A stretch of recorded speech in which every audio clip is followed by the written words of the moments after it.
নমস্কার, আপনারা দেখছেন সময় কলকাতায়। খেলা হবে নিয়ে রয়েছে আপনাদের সঙ্গে আমি প্রবীর।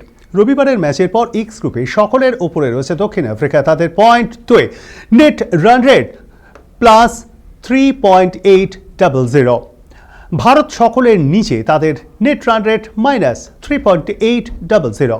ওয়েস্ট ইন্ডিজ ও জিম্বাবুয়ে এখনও পর্যন্ত সুপার 8-এ কোনো ম্যাচ খেলেনি, ঠিক তার আগেই এই জায়গায় দাঁড়িয়ে রয়েছে লেগ টেবল।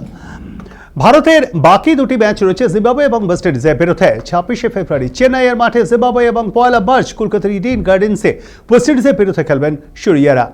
এই দুই ম্যাচে ভারত জিততে পারলে তাদের পয়েন্ট হবে 4, কিন্তু 4 পয়েন্টে যাওয়ার সুযোগ রয়েছে 3 দলের কাছে। ভারতকে প্রার্থনা করতে হবে দক্ষিণ আফ্রিকা যেন বাকি দুটি ম্যাচও জেতে, তাহলে তাদের পয়েন্ট হবে 6।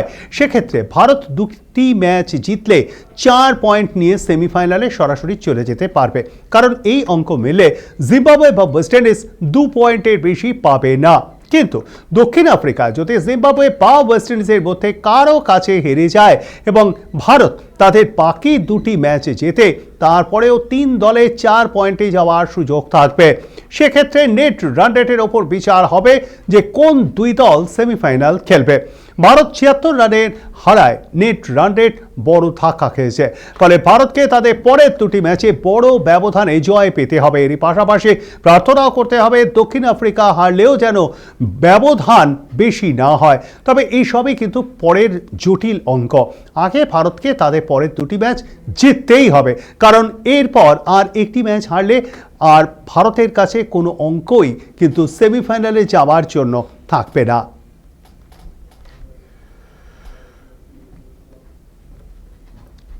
দক্ষিণ আফ্রিকার বিরুদ্ধে কোনো রকম প্রস্তুতি ছাড়াই নেমে পড়েছিল ভারত, এমনই বিস্ফোরক অভিযোগ আনলেন প্রাক্তন স্পিনার রবিচন্দ্রন অশ্বিন। সুপার 8-এ প্রথম ম্যাচে 76 রানে হেরেছে মেন ইন ব্লু। সূর্যকুমার যাদবের স্ট্র্যাটেজি থেকে শুরু করে দলের মানসিকতা সমস্ত কিছু নিয়েই প্রশ্ন উঠছে। কিংবদন্তি সুনীল গাভাস্কর স্পষ্টতই জানিয়ে দিয়েছেন ভারত এলো পাথারে স্ল্যাপ ব্যাট চালাচ্ছে। রবিবার ম্যাচের পর খুব উগরে দেন অশ্বিন। হারের পর সূর্য বলেন, ম্যাচ আপের কথা ভেবেই দক্ষিণ আফ্রিকার বিরুদ্ধে সহ অধিনায়ক অক্ষর প্যাটেলকে খেলানো হয়নি। ম্যাচ আপের জন্য আইপিএল রয়েছে বলে সূর্যের মন্তব্যে তুলোধনা করেন অশ্বিন। টি-20তে অক্ষর কতখানি কার্যকর সে বিষয়ে তুলে ধরতে গিয়ে 2024 বিশ্বকাপ ফাইনালে প্রোটিয়াদের বিরুদ্ধে অক্ষরের গুরুত্বপূর্ণ ইনিংসের কথা তুলে ধরেন অশ্বিন। ভারতীয় ব্যাটারদের মানসিকতাকে তোপ দেখেছেন গাভাস্কর। তার কথায় বল ব্যাটে আসছিল না বলেই শর্ট বলকে কাজে লাগায় সাউথ আফ্রিকা। তারা রান তুলতে পারলেও সেই চেষ্টা ভারতের মধ্যে দেখতে পাওয়া যায়নি। দক্ষিণ আফ্রিকার এই কৌশল ভারতেরও শেখা উচিত বলে মন্তব্য লিটল মিস্টারের।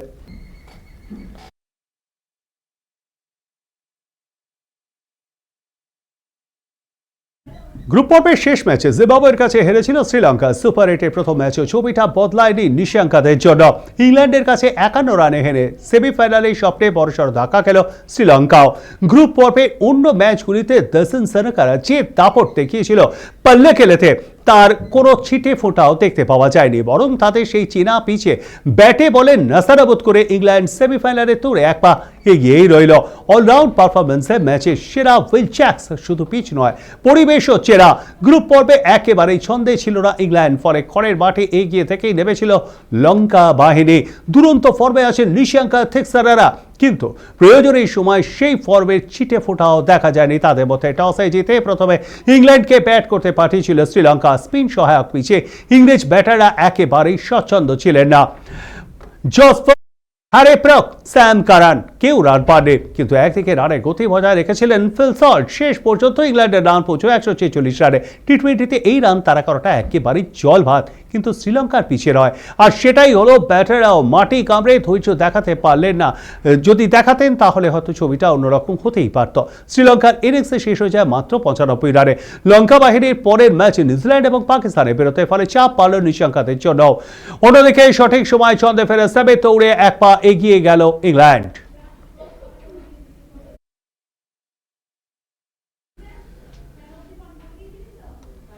টি-20 বিশ্বকাপে খেলা নিয়ে রীতিমতো টান টান নাটক করেছে বাংলাদেশ। শেষ পর্যন্ত বিশ্বকাপ খেলতে নামাই হয়নি লিটন দাসের। এবার আরও এক টুর্নামেন্ট থেকে ব্যর্থ হয়ে ফেলছে বাংলাদেশ। আবারও ভারতের কাছে হেরে খেতাব জয় অধরাই রয়ে গেল তাদের। রবিবার মহিলাদের রাইজিং স্টার্স এশিয়া কাপ ফাইনালে মুখোমুখি হয়েছিল ভারত ও বাংলাদেশ। সেই ম্যাচে উইমেন ইন ব্লুর কাছে কার্যত আত্মসমর্পণ করল পদ্মাপাড়ের মহিলা ব্রিগেড। 100 রানও তুলতে পারল না বোর্ড। থাইল্যান্ডের রাইজিং স্টার্স এশিয়া কাপের আগেই পাকিস্তানকে হারিয়েছিল ভারত। রবিবার খেতাবি যুদ্ধে রাধা যাদবদের প্রতিপক্ষ ছিল বাংলাদেশ। গতবারেও এই টুর্নামেন্টে চ্যাম্পিয়ন হয়েছিল ভারত। রবিবার খেতাব ধরে রাখার লক্ষ্যে নামেন মিন্নু মারিরা। টস জিতে প্রথমেই ব্যাট করতে নেমে 20 ওভার শেষে 134 রান তোলে ভারত। তবে সামান্য রানের পুঁজি দিয়েও পাল্টা লড়াই দেন সাইবার ঠাকরেরা। বাংলাদেশি ব্যাটারদের উইকেট পড়তে থাকে নিয়মিত ব্যবধানে। ওপেনার সাবিবা সুলতানা সর্বোচ্চ 20 রান করেন। ভারতীয় স্পিনারদের সামনে মাত্র 88 রানেই গুটিয়ে যায় বাংলাদেশ। গত বছর রাইজিং স্টার্স এশিয়া কাপের ফাইনালে উঠতে পারেনি ভারত। সেমিফাইনালে সুপার ওভারেই বাংলাদেশের কাছে হারতে হয় বৈভব সূর্যবংশীদের। ভাইদের সেই হারের প্রতিশোধ নিল বোনেরা। বাংলাদেশকে হারিয়ে ট্রফি ফেলল ভারতের ঘরে।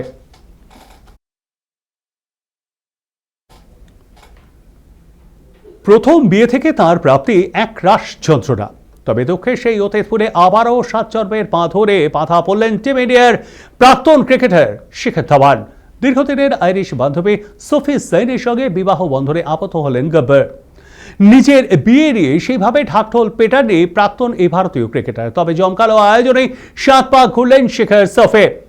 বড় মাল্লা পরানো, সিঁদুর দান সবকিছুই নিয়ম মেনে নতুন জীবন শুরু করেছেন তারা। বৃহস্পতিবার থেকে বিয়ের এই অনুষ্ঠান শুরু হয়ে গিয়েছে শিখরদের। সেখানে একেবারে খাঁটি ভারতীয় পোশাকে দেখতে পাওয়া যায় সফেকে। আইরিশ সুন্দরীর পরনে ছিল হালকা বাদামি রঙের জমকালো লেহেঙ্গা, সঙ্গে কানে ঝুমকো এবং গলায় ভারী হার। শুক্রবার ছিল প্রাক্তন ক্রিকেটারের হলদে। সেখানেই অতিথি ছিলেন শিখরের অভিন্ন হৃদয়ের বন্ধু যুজবেন্দ্র চাহাল। লাল হলুদ পোশাকে আইরিশ লাস্যময়ীর রূপ যেন ছড়ে পড়ছিল। ধাওয়ানের গায়েও হলুদ পোশাকে ভারী সুন্দর দেখাচ্ছিল। সাদা পাঞ্জাবি পায়জামার ওপর ছিল হলদে রঙের জহরকট। শনিবার বিখ্যাত ডিজাইনার মনীষ মালহোত্রার পোশাক পরে বিয়েটা সেরে নেন শিখর ধাওয়ান। বর করে দুজনেই সেজেছিলেন সাদা পোশাকে। সাদার উপর ফ্লোরাল ডিজাইনের লেহেঙ্গা ছিল সফের পরনে। শিখরের বিয়েতে নিমন্ত্রিত ছিলেন শিখরের দীর্ঘদিনের ওপেনিং পার্টনার প্রাক্তন ভারত অধিনায়ক রোহিত শর্মা। হিটপ্যাডের সঙ্গে ছিলেন তার স্ত্রী ঋতিকা। সস্ত্রেক উপস্থিত ছিলেন প্রাক্তন ক্রিকেটার সুরেশ রায়না, ইরফান পাঠান। সাদা কুর্তা পায়জামা, মাথায় পাগড়ি পরে বিয়ের আসরে ভাংড়ায় বাতেন শিখর। সেই ছবি ইতিমধ্যে ভাইরাল হচ্ছে সোশ্যাল মিডিয়ায়। এরপর একেবারে ভারতীয় কায়দায় অতিথিতে নমস্কার করেন নব দম্পতি। বিয়ের অনুষ্ঠানে আমন্ত্রিত ছিলেন বিসিসিআই এর সহ সভাপতি রাজীব শুক্লাও। যারা গিয়েছে দিল্লি এনসিআরে ঘরোয়া অনুষ্ঠানেই বিয়ে সেরেন ধাওয়ান। ছিলেন কাছের বন্ধু বান্ধবরাও। তবে দ্বিতীয় বিয়েও জমকালোভাবেই সেরেছেন শিখর। 2012 সালে অস্ট্রেলিয়া নিবাসী বঙ্গকন্যা আয়েশা মুখোপাধ্যায়ের সঙ্গে গাঁট ছড়া বেঁধেছিলেন ধাওয়ান। তাদের একটি পুত্র রয়েছে, কিন্তু অত্যন্ত তিক্ত তার মধ্যে আয়েশার সঙ্গে 11 বছরের দাম্পত্য জীবন শেষ হয়। সোফি জন্মগতভাবে আইরিশ, পেশায় তিনি একজন প্রোডাক্ট কনসালটেন্ট। বর্তমানে মার্কিন আর্থিক পরিষেবা কোম্পানি নর্দার্ন ট্রাস্ট কর্পোরেশনের সেকেন্ড ভাইস প্রেসিডেন্ট পদে রয়েছেন শিখর পত্নী সোফি।